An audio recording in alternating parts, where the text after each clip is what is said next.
السلام علیکم ورحمۃ اللہ۔ تحریک لبیک کی ایک بہت اہم خبر سے آپ کو مطلع کرنے جا رہے ہیں۔ اگر آپ تحریک لبیک کا کام کر رہے ہیں، تحریک لبیک کے کارکنان ہیں یا اس کے ذمہ داران میں سے آپ شامل ہیں، تو یہ خبر آپ کے لیے بہت ضروری ہے اور اپنے سارے جاننے والوں تک یہ خبر ضرور پہنچائیں۔ جیسے جیسے 17 فروری کا دن قریب آتا جا رہا ہے، حکومت اپنے اوچھے ہتھ کنڈوں پر اتر آئی ہے اور حکومت نے جو ہے وہ گرفتاریوں کا معاملہ شروع کر دیا ہے۔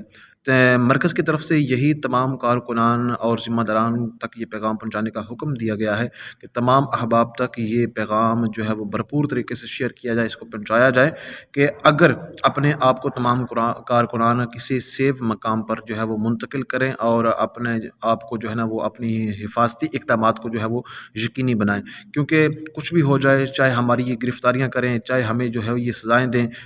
فورتھ شیڈول کے اندر ہمارا نام ڈال دیا جائے، جو بھی کر لیں، انشاءاللہ ہم اپنے اس مقصد سے پیچھے ہٹنے والے نہیں ہیں۔ تو ابھی جو ہے وہ گجرات کے ضلعی صدر جناب محمد نعیم اختر رضوی صاحب کو ان کے گھر جو ہے وہ پولیس نے ایک ریڈ کی ہے۔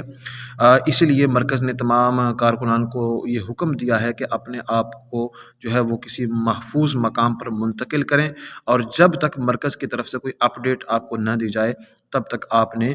جو ہے وہ کوئی بھی قدم نہیں اٹھانا۔ انشاءاللہ العزیز ہماری جو ہے وہ مرکزی قیادت جو ہے وہ بڑی سرگرم ہے اور اس معاملے پہ وہ جو ہے وہ اپنے معاملات کو ہینڈل کرنے کی کوشش کر رہی ہے تاکہ اپنے کارکنان پر کسی قسم کی ظلم اور زیادتی جو ہے وہ نہ ہونے دی جائے۔ لہٰذا اس پیغام کو تمام کارکنان تک ضرور اس کو پہنچاتے جائیں، اس کو شیئر کرتے جائیں۔ تمام تحریک لبیک کے کارکنان اپنے آپ کو سیو کریں اور اپنی حفاظت کو یقینی بنائیں۔ اللہ آپ کا حامی و ناصر ہو اور آپ کو تحریک کا کام یکسوئی کے ساتھ، اخلاص کے ساتھ کرنے کی توفیق عطا فرمائے۔